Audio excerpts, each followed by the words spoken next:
there, Dotson Geis here at MarineMax in Charleston. Today I have the joy and pleasure of showing you our brand new Scout 400 LXF. Come with me as we go through this boat.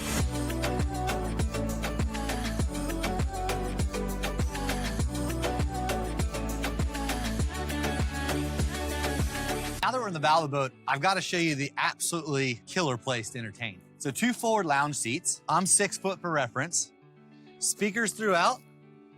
We have the table control, which you see we've got it set up in a lounge seat at the moment. I can pop this cushion off, erect it, which will show you guys that. And down below the table here, we have additional storage that you can access with the table up or with it down. We have storage under all of these seats forward. Those are all quick pop-off cushions if you choose to store them. We have our standard windlass with our bow eye camera. We have up-down buttons, and as well as rod holders all throughout the nose. As well, up in the windlass bay, there is a freshwater washdown, and it's on a Glendenning reel, so we can spray that forward deck down. Transitioning, you'll see we've got boxes, port and starboard. You can use these for cooler boxes. You can use these for dry storage. They are lit. You have pop-up lanterns, both port and starboard, so your companions can turn that on without having you to interfere with your night vision at night. Under the lounge seat here, we've got storage. You see we've got our safety gear bags. The infamous Scout forward lounge seat or Cleopatra seat. You have armrests as well as cup holders in the center. Again, 6 foot for reference, slightly reclined. Doesn't impede with the captain's vision.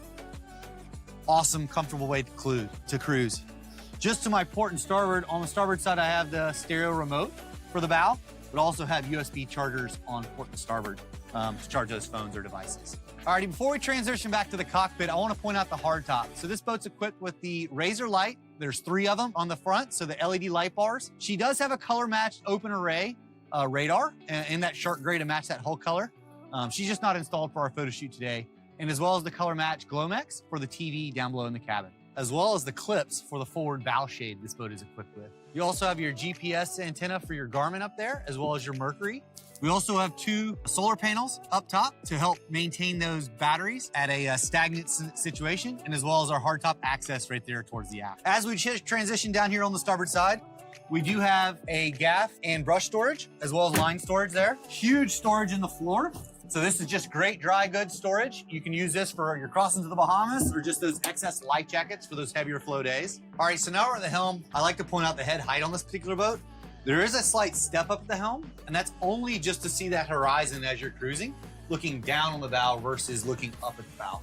So nice key point there from Scout. Bolsters on all 3 seats. The center helm seat is a little bit larger. Armrests on both sides, and again, heated seats. We have a glove box on the port side with charging ports. We have the triple 16-inch Garmins, so we can display all the different features. I love to have the switching you see there, engine data, and then a little bit of mapping. At the helm, we also have the Mercury vessel view display for our quad 400 V10s that we have on the back from Mercury Marine. We have our joystick that we chose to opt on this boat with autopilot that's built in and standard. This boat is standard with zip wake trim tab system, digital helm and throttle from Mercury Marine, and then we have inductive wireless charging, as well as vents to the helm here, so we can run AC or heat from down below from the cabin. There is a helm cover that matches the interior that slides in seamlessly through that acrylic dash.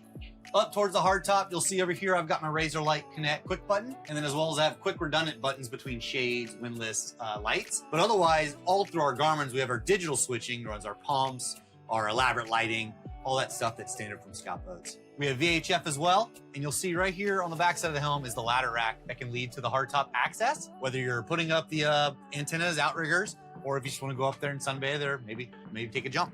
So over here on the port side, we have convenient storage drawers that have these diverters that pop in and out. We also have our controls for our summer kitchen that converts, as well as our beach platform that folds down.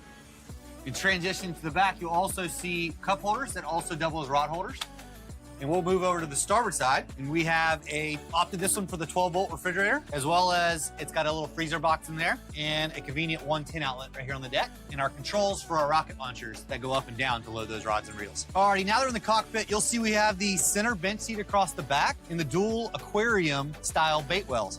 Love to see that from Scout. That's kind of a new thing they've transitioned on their new models. Underneath this center, there is a cooler box. So big drink cooler that's insulated. You have port and starboard entry doors. They have a little magnet catch, as well as bolster to work through, which gives us full access across our transom, which Scout is becoming more and more known for.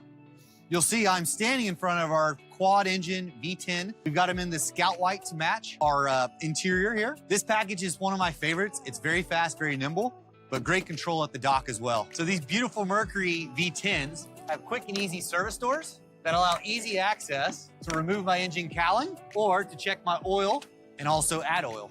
As well as we have a common port across the transom here that allows engine flushing for all 4 engines. Rod holders across the back of the boat, as well as on each outside corner. We also have lighting at the entry step. So lighting across the back of the boat, as well as the entry step. Quick disconnect fender pins for our fenders. We have port and starboard fish boxes that are insulated, and as well as have the diaphragm pumps. So those are nice and large. Behind me, you'll see we've got our breaker panel for our 50 amp service for our shore power. Transitioning to our aft-facing leaning posts. This is probably one of my favorite features of the 400 LXF.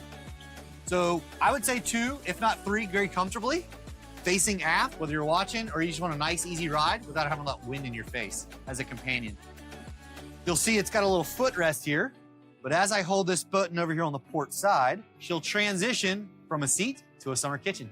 Absolutely one of the coolest designs out there on the market. You'll see our electric Kenyan grill, our sink, as well as our cutlery cabinet, as well as cutting board. Underneath here, I access my Seakeeper, and as well as my systems access, which we'll show you guys here shortly. Up as well as we've just deployed the rocket launchers, so these are easier to load, so you're not jumping up on the gunnel to load those. With a push of a button right on the starboard side there, these will fold up, get those rods out of the way. And as in combination, I hit that sunshade button. These will fold automatically with my rods loaded, deploy the shade, and retrieve the shade, and then pick those back up. So really, really cool patented design from Scout Boats. Up here on the hardtop, on our port side, we have our freshwater washdown on that Glendenning reel, just like we had in the bow. And on the starboard side, we have the raw water washdown. We've got aft cockpit lights, as well as bow lights. But overall, great function, great feature. We'll also show you the port side beach door. Again, push the button here. We'll lower this. And you'll see these 2 receivers here. That is for our dive ladder or our boarding ladder. So if you want to get the kids away or just the overall sandbar entertaining away from the engines and the ladder back there, you can bring everybody here to the beach platform. What I love about the 400, they went the full length of the door, opening that encasement of the deck up, now allowing for a full functional cockpit. So again, a nice day at the sandbar. It's a great place to hang. Now that we're down below, I like to point out the head height here. Again, 6 foot tall in reference, bench seat all the way up to the TV. So I would say 2 to 3 on each side, very comfortably. We pop the table in, nice eating space or a space to get out of the wind and the weather. Just behind me, you'll see we've got the pull down port windows so you get some natural airflow. Today we've got the AC and the heat blowing, kicking on back and forth. These seats slide together, convert to one bed. And then you can also opt to do the yacht bedding package. We want to upgrade it. This boat does not equip that, but you can have an additional pad. You do tend to do some overnight sleeping. Up here, you'll see we got a 32-inch TV as well as the recessed speakers. Those are in tune with all Sears stereo, so you can control those cabin speakers separately. We have our AC intake there. Our forward build just below me on this composite wood, so it's all vinyl, 100% waterproof, right? You can walk in and out of your wet feet and have no issues. All right, now we're standing up kind of in the main cabin, I'd call it. You've got your vertical rod storage over here on the starboard side, as well as tackle storage right there. Nice little convenient place to tuck that away in a shallow spot. As I transition back, we have access to our head. This is a wet head. We have the shower head up top, but as well as the vacuum flush toilet, and as well as a pedestal sink, and then a medicine cabinet as well. There is light and as well as an air vent in there, and then as well as glove box, and then a place for your toilet paper. As I transition over, we move kind of more to the galley. So we've got a sink again. We've got a cooktop, electric cooktop. We've got a little cabinet with cutting board on the back side of it. If you are wanting to do any of that down below. We've got this tile-like backsplash, so it just adds a little contrast to that whiter oak wood, that veneer finish it has. Cabinetry there, which we've got our, we've got our electronics cover stored right there for our helm. And then we have a 12-volt refrigerator down below. Very similar, exactly the same one as the deck. So it's got a small freezer there as well. And up top on this little glass cabinet, we have our systems panel. So this is our main power distribution. Got generator, air conditioner, my major breakers. We have the key switches directly for our Mercuries down below, and then as well as push button start on the Mercury throttle. We've got our main stereo head unit. We run a Fusion Apollo series head unit with jail audio speakers and subwoofers and amplifiers. Up top here, I've got my solar panel output, which was right up there on the hardtop we mentioned earlier. And then as well as this one's got a live feed camera for the cabin for down below. So if you got small kids running around, you know, taking a nap while you're cruising around, you can still have visibility of them from the captain at the helm. Alrighty guys, that concludes our tour of our 2025 Scout 400 LXF. Again, my name is Dotson Geis with MarineMax here in Charleston. If you guys like to schedule a sea trial, maybe come see her in person, feel free to call us at 843-747-1889. Thanks again for watching.